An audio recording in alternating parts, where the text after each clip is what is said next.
Hello' বন্ধুসকল, কি খবৰ? আপোনালোকৰ খবৰ নিশ্চয় ভাল। আপোনালোক সকলোকে মোৰ চেনেলটোলৈ স্বাগতম জনাইছোঁ।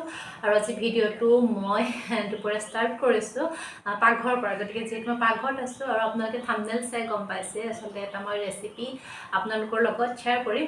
যিহেতু মোৰ এতিয়া প্ৰেগনেঞ্চি সকলোৱে গম পাই চলি আছে, গতিকে এইখিনি সময়ত মই কি খাইছোঁ তাৰ এটা সৰু ৰেচিপি আপোনালোকৰ লগত শ্বেয়াৰ কৰিম। যিহেতু এতিয়া সেউজীয়া শাক পাচলি আচলতে আমাৰ কাৰণে বহুত বেছি প্ৰয়োজনীয় হয়, যিহেতু সেউজীয়া শাক আমি খাব লাগে। গতিকে আজি মানুহজনে যাতে বজাৰৰ পৰা এটা বস্তু লৈ আহিছে, গতিকে ভাবিলোঁ আপোনালোকৰ লগত অকণমান শ্বেয়াৰ কৰোঁ। এইখিনি হৈছে কি আপোনালোকে ধৰিব পাৰিছেনে? যিহেতু এটা ঠাণ্ডা দিন, গতিকে এইখিনি হৈছে বাবৰি শাক। আৰু যিহেতু মানুহজনে বাবৰি শাক লৈ আহিছে খাবৰ কাৰণে, গতিকে কিহৰ লগত বনাম এই ৰেচিপিটো আপোনালোকৰ লগত শ্বেয়াৰ কৰিম। এইখিনি মই ভালদৰে বাছি ল'লোঁ আৰু তাৰপিছত এতিয়া মই ভিডিঅ'টো ষ্টাৰ্ট কৰিম। গতিকে আপোনালোকে ভিডিঅ'টোৰ লগত জড়িত হৈ থাকিব। আৰু এইফালে মই ধুনীয়াকৈ বাবৰি শাকখিনি আচলতে কাটি ল'ম। কোনে কোনে বাৰু আপোনালোকে বাবৰি শাক খাই ভাল পায় জনাবচোন কমেণ্ট।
আৰু এইফালে মই কেৰাহী দি দিছোঁ তেল অকণমান, বহুতেই তেল নিদিলেও হয়, তেল অকণমান দি দিছোঁ। আৰু তাতে মই দি দিছোঁ দুটা শুকান জলকীয়া, আৰু তাতে দি দিছোঁ কেইটামান মেথি গুটি।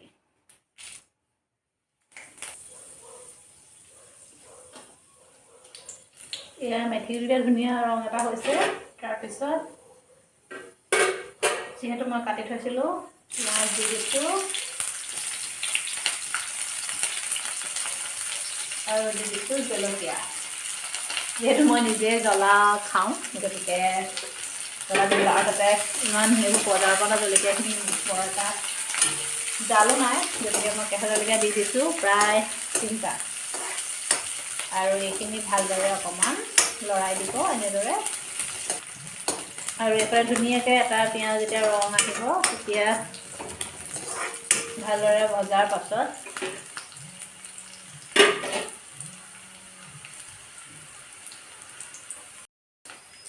যিহেতু পিঁয়াজখিনি ভজা হৈ গ'ল, তাৰপিছত মই কাটি থোৱা শাককেইডাল ইয়াতে ধুনীয়াকৈ দি দিছোঁ।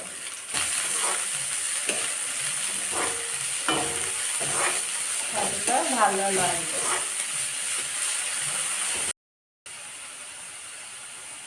আৰু ইয়াত দেখিছেনে, কেৰাহীত দিয়াৰ লগে লগে তিনি অকণমান হৈ গ'ল। যিহেতু ইয়াৰ লগত মই আপোনালোকে ঠাণ্ডা চাই গম পাইছেই, যিহেতু ইয়াৰ লগত মই আচলতে ডিম দিম। গতিকে হাঁহৰ ডিম দিলে বেছি ভাল হয় বাৰু, কিন্তু মানুহজনে যদিও বাবৰি শাক খায়, কিন্তু তেওঁ হাঁহৰ ডিম নাখায়। গতিকে মই ইয়াত এতিয়া আমাৰ দোকানৰ পৰা অনা ডিমেই দিব লাগিব আৰু। গতিকে এতিয়া যিহেতু সেনেদৰে ভালকৈ হেৰি কৰি লৈছোঁ, হেতাখনে লৰাই দিব।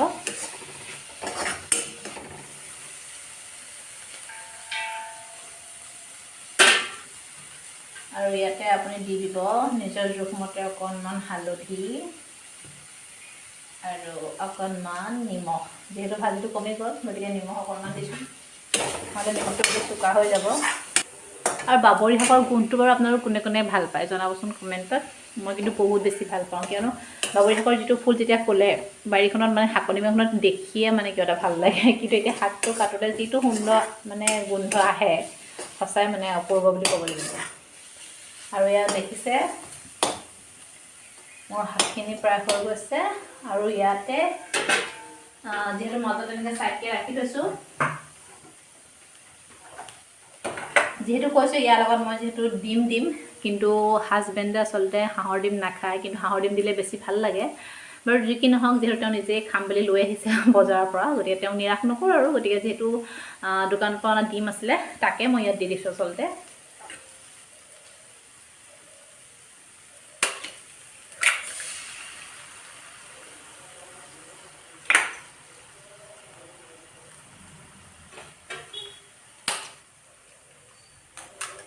এয়া মই ধুনীয়াকৈ ডিম দি দিছোঁ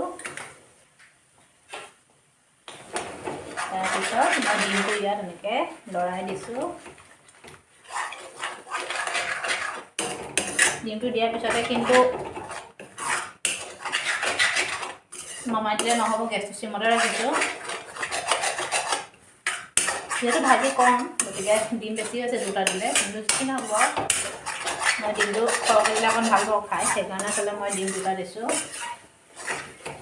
এতিয়া ধুনীয়াকৈ লৰাই আছোঁ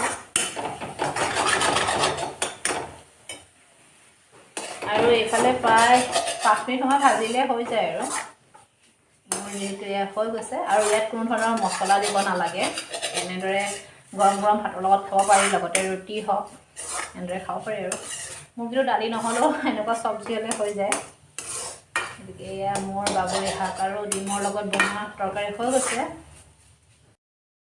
আজি দুপৰীয়াৰ থালিখন এনেদৰে প্ৰস্তুত কৰিছিলোঁ যিহেতু এইফালে ভাত জলকীয়া আৰু এয়া হৈছে আমাৰ বাবৰি শাক ডিমৰ ভাজি এইফালে চাটনি আছে আৰু এইফালে হৈছে মগু দালি আৰু গতিকে এয়া আমাৰ ৰেডি খানা মানুহজন খাবলৈ বহিছে কোৱা আজি তোমাৰ একদম স্পেচিয়েল বনাই দিছোঁ নে কি দুপৰীয়া খানাটো বাবৰি শাক আনি দিলা এতিয়া উইথ টেষ্টটো চোৱা প্ৰথমে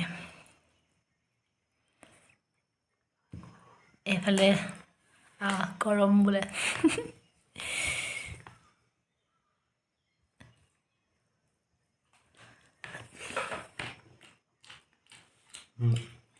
কেনেকুৱা ধুনীয়া সঁচানে বাবৰি শাকটো ভাল আছে খাবলৈ মজা মজা নে হা গতিকে আমি এতিয়া খাই লওঁ দুয়ো এনেকৈ আচলতে এবাৰ ট্ৰাই কৰি চাব আৰু কেনেকুৱা হৈছে কমেণ্টত জনাবলৈ কিন্তু নাপাহৰিব